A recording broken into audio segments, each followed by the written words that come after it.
Hi, I'm Jack Draper. Shout out to QualityShot Tennis.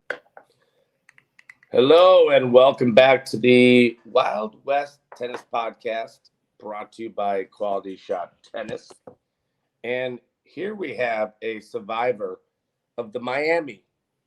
Now, I don't know who sponsored it, but Richard Pagliaro from Tennis Now spent, 2 weeks covering the event. Is that right, Richard?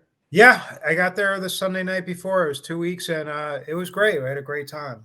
It looks like you applied a lot of sunscreen, and I'm really, I'm wondering, are you promoting a brand of like sunscreen? Because you look beautiful, baby. Yeah. No, well, fortunately, the media seats are in the shade, which is Nick better. The media seats there, they're better than the coaches. The coaches are in the sun, so they get burned, and the media's in the shade. So. Oh, that's a reverse. That's nice.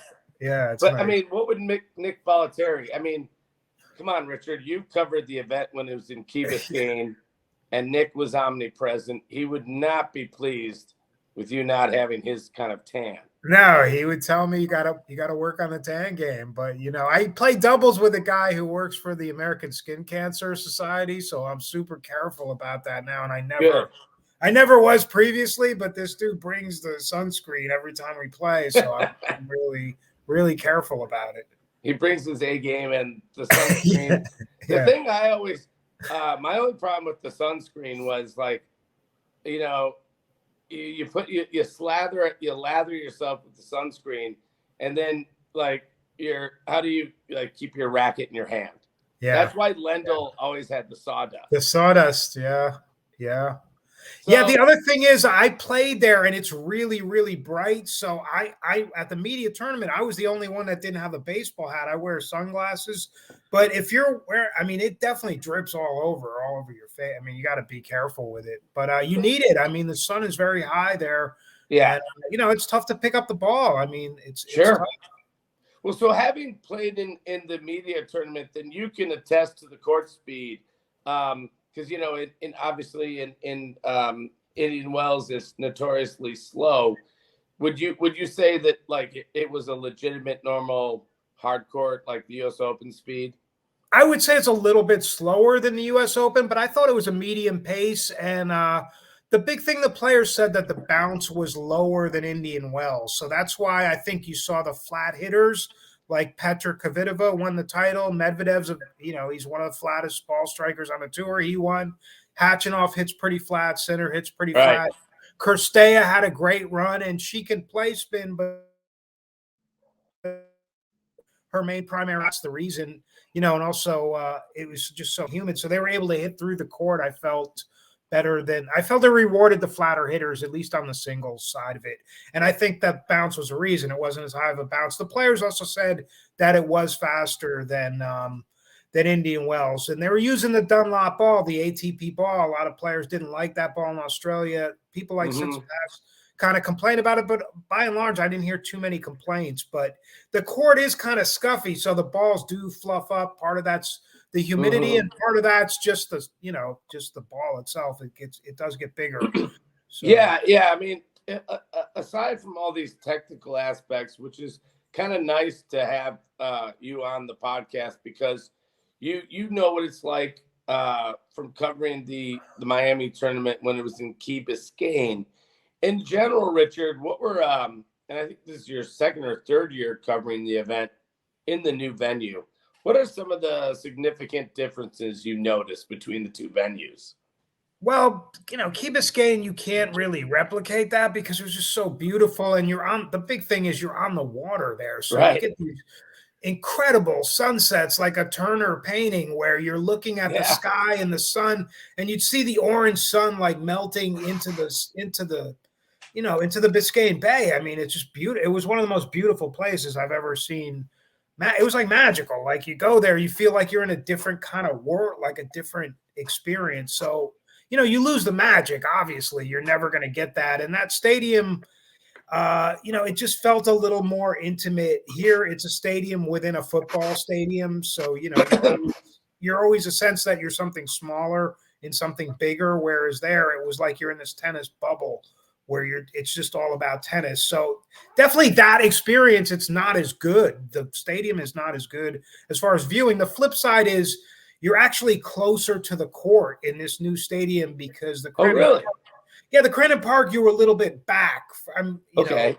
Here they built it in the corner of the football stadium, so you're closer to the court, wherever you sit. It's just the main stadium isn't as good as that stadium, but the amenities, as far as there's a ton more bathrooms, there's a ton more places to have a beer, to get a hot dog, to get a hamburger, to get popcorn, to get ice cream. There's just a million more places to eat, to use the bathroom, to get some AC, to get out of the sun. It's just much more friendly for kids and for older people because it gets hot out there. So if you're with an elderly parent or an uncle, just like it's just more. There's more stuff to do aside from the tennis. Yeah. Whereas Crandon Park, you're out there and it's just all tennis. I mean, they had a Bacardi tent was a big sponsor, but other than that, you're pretty much out there watching tennis. There's not much else you're going to be doing. So that's I love that you referenced the Turner like a seascape type of painting.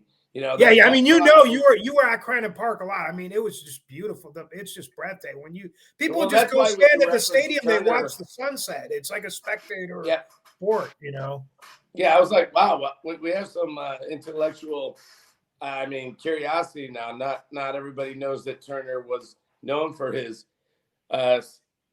seascape paintings, and that you referenced that was pretty sweet. And what I thought, Richard, when I would do the Sunshine Double as a member of the media. I couldn't wait to get to Miami.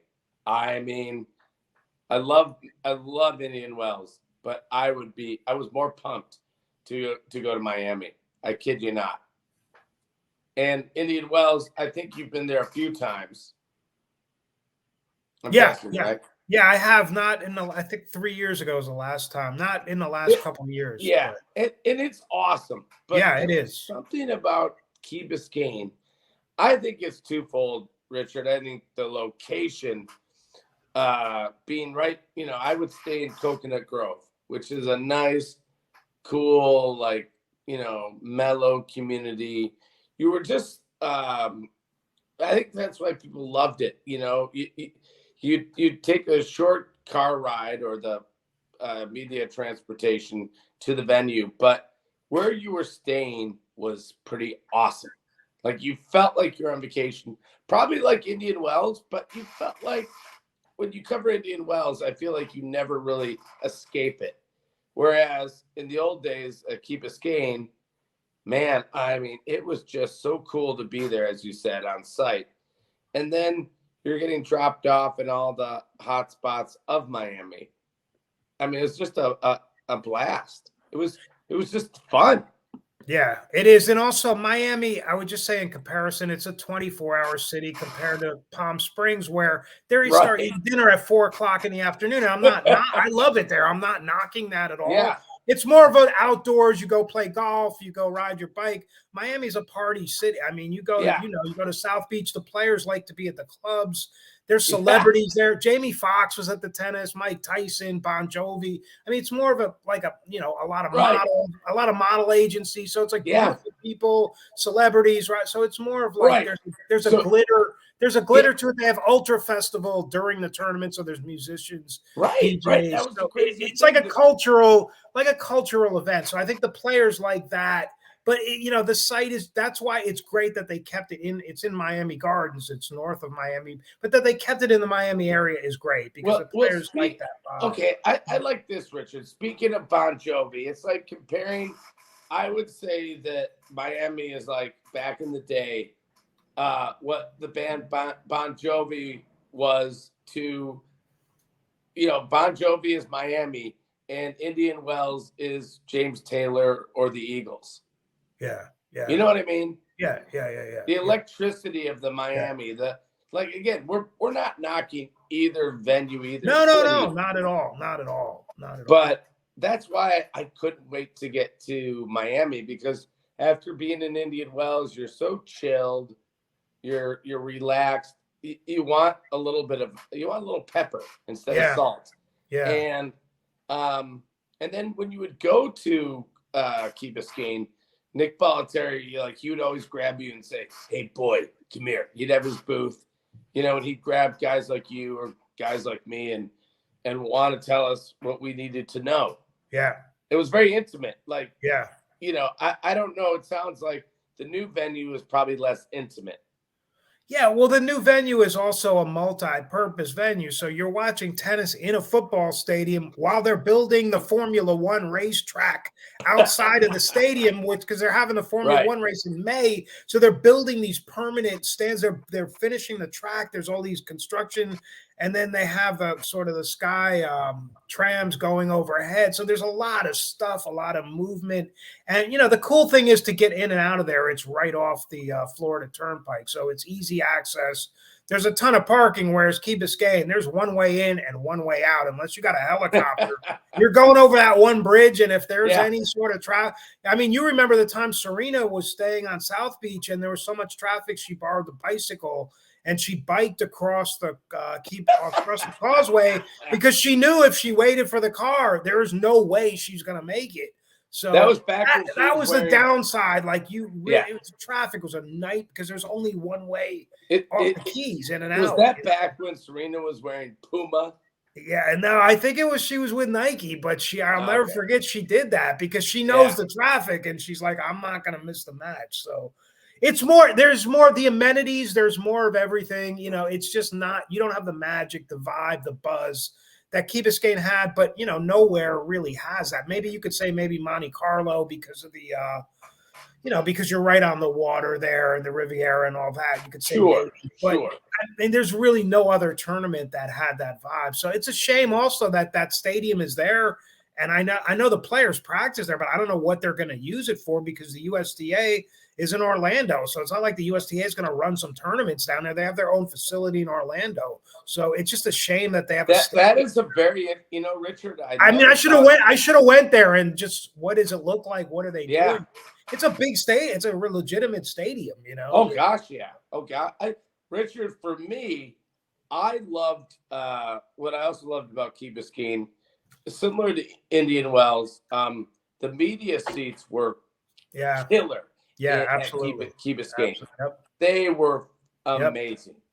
Amazing. Just like Indian Wells, your media seat, you go to your desk and you take a step out and it's like you have the best seat in the house. The best seat in the house. And you're protected. You have an overhead so you're not getting sunburn. And you could actually write and go out and watch a game, come back on a changeover, you write a paragraph, go. And now it's nothing like that now. But, like you said, Indian Wells has that too. But, the good side for Miami now is it's a much bigger press room because they use the football press room. But most of the seats, it's obscured. You can't even see the court. You have to go out, which is good. You're watching it near the stadium, but you can't sit at your desk and write because you can't see it's blocked. Richard, that's a question I hadn't thought of. You've covered the U.S. Open for over 25 years, probably 30 maybe. And that's a great modern, proper press room as they come. Yeah. But on a whole, was it how should I put it? Football's a bigger deal than probably any sport in the U.S. Do they do things in their media center that the U.S. Open doesn't? I'm not trying to say one's. No, they're real. I felt that their media, Lisa Franson runs the media. I felt that they're really, really good with the media. They're really welcoming to you. And they're very clear at the beginning of the day. If you want to interview somebody that's not like the top seed, you just put it, everyone's on WhatsApp. You just request it. And as long as you request it, they're very accommodating. No, I felt they were great. I felt they were more welcoming, let's say, than other tournaments. I'm not trying to, like you said, I'm not trying to knock the U.S. Open or anything. Yeah. They want you to be there. They want the coverage. And so I would believe that. And Richard, I read your Q&A with James Blake earlier in the week, and that was really good because, it's always difficult to get access to a tournament director during the event. Yeah, during the event. Yeah. And I felt that he was very forthcoming with you. And from other reports, he's really kind of like Tommy Haas at Indian Wells. He's fit very comfortably into that new role.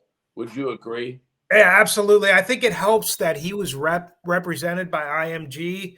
So he played with IMG, and now IMG hired him as tournament director. So he understands the culture and he knows what the vision is. And he had his own vision for the tournament. Also, the Tommy Haas analogy you made is a good one because both of them, when I've been at their tournaments, they're always on the ground.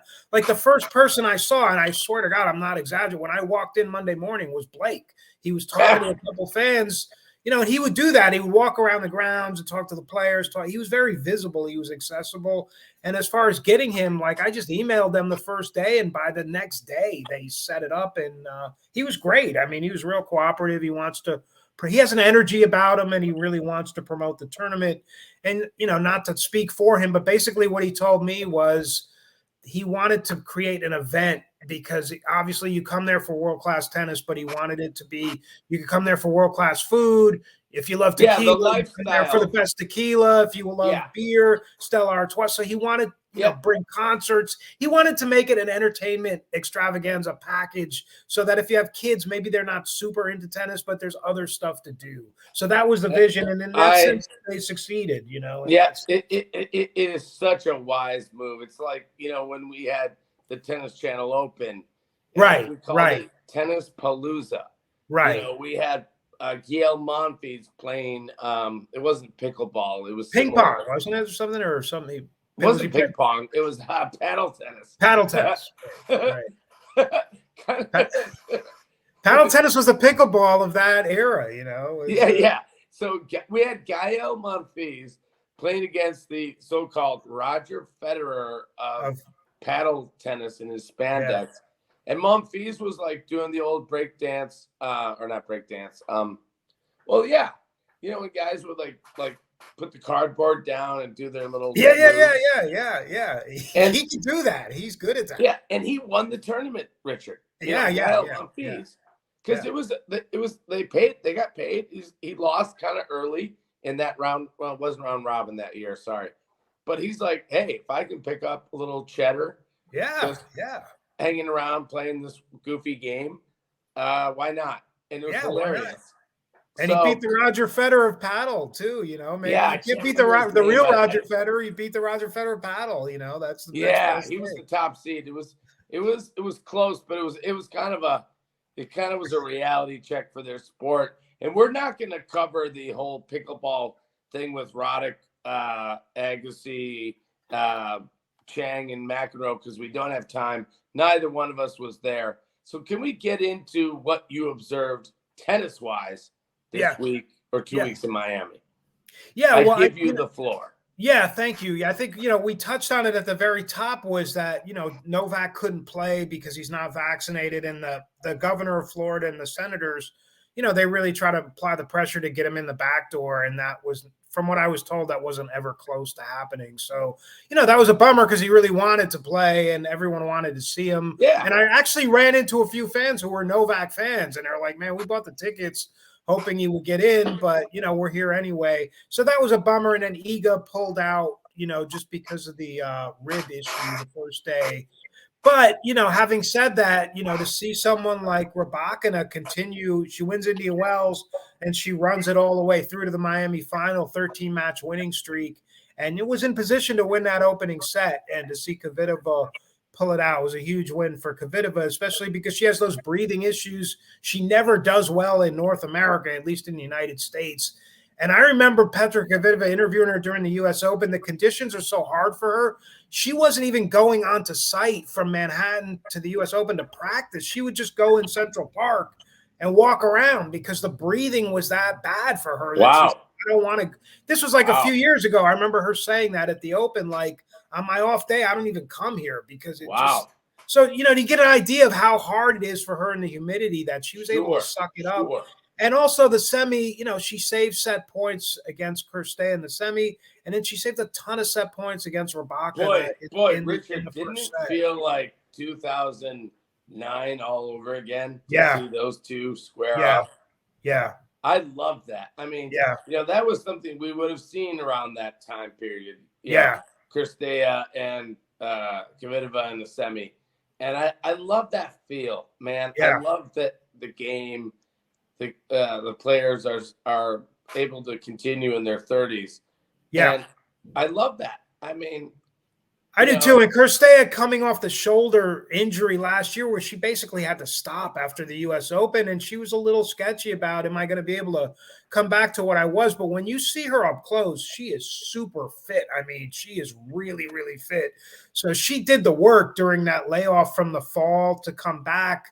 And, she really played well. I mean, to beat Sabalenka was on fire. I mean, she's the Australian Open champion, goes all the way to Indy Wells. Sabalenka took it to Krejcikova the previous round. I mean, Sabalenka looked great at the tournament until she got to Kirstea, and Kirstea just stood right in and faced the fire to beat her in straight sets is really impressive. I think it's great. And a lot of times, and now the beautiful thing, and even back in the 80s,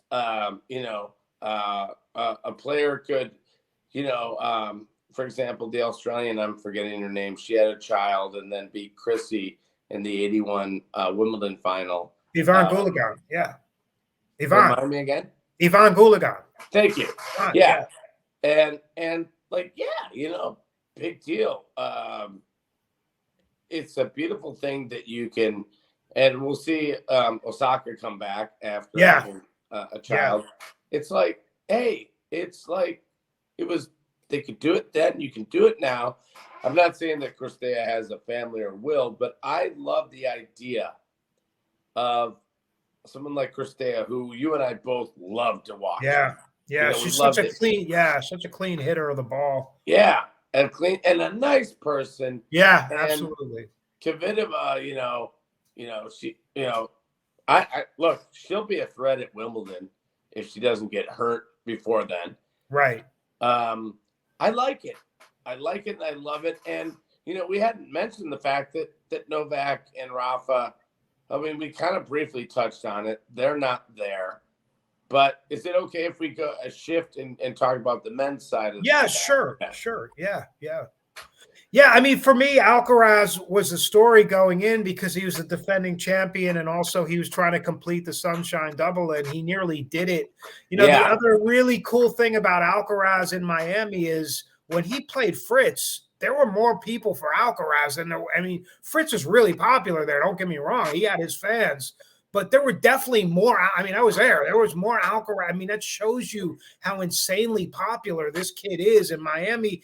He's so popular that when Andrew Krasny does the post-match, almost every match he started with Spanish questions. Andrew Krasny speaks perfect Spanish, so he would start on court with Spanish because there's more Spanish-speaking Alcaraz fans than even and he played Americans. I mean, when he played the Americans, people were behind him. So he's a rock star. I hate to use that term. It's overused. No, I love they view him as like, he's one of us. Like he's Bon Jovi. So yeah.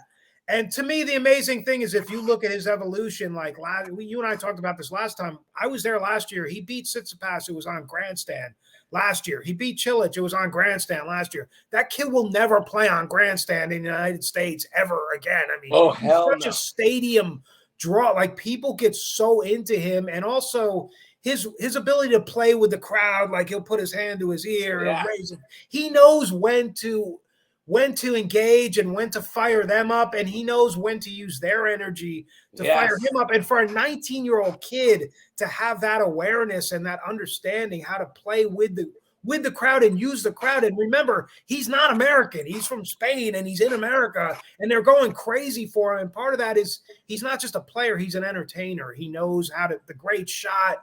He just understands, the whole dynamic of being a stadium star. And that's what he is. And I'm saying all this, and he didn't even win the tournament, but that shows you what an impression he made. And but they love Sinner too. I mean, Sinner had more fans in the final than Medvedev. But Medvedev, really? I felt he had more support, but Medvedev really won the crowd over because he was so kind with the autographs after, with the kids, with the selfie. I mean, Medvedev was a real class guy after every match, and he's also Lacoste sponsored. Lacoste is one of the big sponsors. He did a couple appearances at the Lacoste store where he signed. Or the ball kids wearing Lacoste. Yeah, everyone's wearing Lacoste. So Yeah. he was super cool with the fans. So they really liked him. He is super cool, Richard. He is. My experience with him is just from last summer in Los Cabos, and he won the tournament here. That's where I live. And like all the staff, I didn't interview him. I went to a couple of press conferences, but the staff said, man, he's the nicest guy in the field. Everybody in the media staff that had to organize and coordinate, as you know, with Daniel, I don't know how you pronounce it in Russian. They all were like, he's so nice. And he is. And he's not faking it. You know what I mean? Yeah. Yeah, he's super cool. Dude. Super cool. And he's laid back. Like when he came to the appearances, our photographer told me he didn't really even have security or an entourage. He just walked up there like, hey, I'm ready to do my appearance. Or when he would come in media, sometimes his agent Ollie would be with him. Sometimes he would just be with the ATP guy. He'd just come in. He doesn't have a huge crew. Yeah. He's just like one guy, like walking around. He's wearing sweatpants, just regular, like a t-shirt. He's just like a regular down-to-earth guy. I'm happy for Ollie Van Lingdork, if I'm pronouncing his last name correctly. Yeah. Because I've known Ollie for 20 years. Right. And Ollie speaks like 17 languages. Yeah. And he repped Li Na. He repped Li Na. Right. You're right. So. And Ollie, Ollie's a good guy. And like Tony Gottsick, you know, the agents get a bad rap, but I can always, if they're the good ones, I'd love to speak about. The ones that aren't, I just won't talk about them. Yeah. But Ollie's cool, and he's done such a good job of explaining to Medvedev, hey, look, just be nice to the media, be engaging. They're not out to hurt you. But I think Medvedev, part of him enjoys it. Yeah. He wants to say what he wants to say. Yeah. Like, look, think about what he said after losing to Nadal in the Australian Open. And he talked about his journey as a tennis player. He wanted to get that off his chest or whatever. It wasn't planned. He did it. So I think he sees the media as an opportunity for him to get his message across. Yeah, I agree with you. And he's a very direct guy. Like after one match, I asked him one of the questions I asked him was about he got hit with some foot faults. And the other question was just about reading the game. And he actually said to me after the first part, he goes, and to answer your second question, like he had both questions in his head, where some people might just answer one question and go to he knew that I asked two questions and he goes, answer your second question. You know, it was pretty cool that he did it like that. Like he's paying attention, you know. He's trying to give you a real answer. He doesn't give you a BS answer. Yeah. And you know what, Richard, what's really cool is he's the type of dude who, you know how it can be where whether it's the agent wants them to go do a sponsor thing, he'll be like, no, I'll take one more question. Yeah. I he will, like, he's that kind of guy. He's like, no, I want to hear what he has to say. I want to address that. Like he really, I think of all he's 27, I think. He understands that people like you have an important role in the sport, and he's interested. Yeah. And if you're interested, then you become interesting. And that's why I think he's interesting.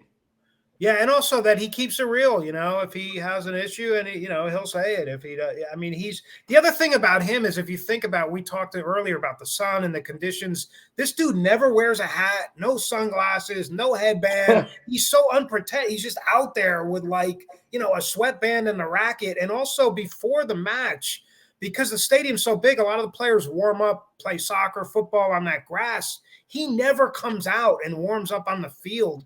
They would bring him out like 2 minutes before they call his name, and he would come out. I guess he just likes the air conditioning. He would just come out.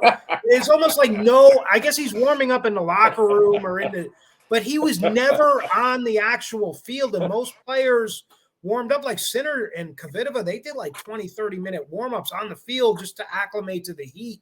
And this guy would not walk. He walked out 2 minutes, and then they would say, Daniel Medvedev, and you'd see him, right? I'm like, wow, this guy is one of these guys, man. Call me when it's go time. I'm not here. Because they had Jamie Foxx there, and Chris Eubanks was doing photos with Jamie Foxx. Everyone was doing, and he would not talk to Jamie Foxx until the match was over. Then he did a bunch of photos with Jamie Foxx. But he's like, hey, I'm not here for a photo. I'm here to play tennis, man. When that's over, then I'm talk to Jamie. And then he did some great photos with him. But he's all about, like, just call me when it's time to play. Like, that's what he's been a consummate professional. Yeah. Is what you're saying. Right. But then afterwards, after the match, and usually in his case, after he's won, which makes it easy to then, like, go a few rounds with Tyson. Yeah. Duke it out with him, and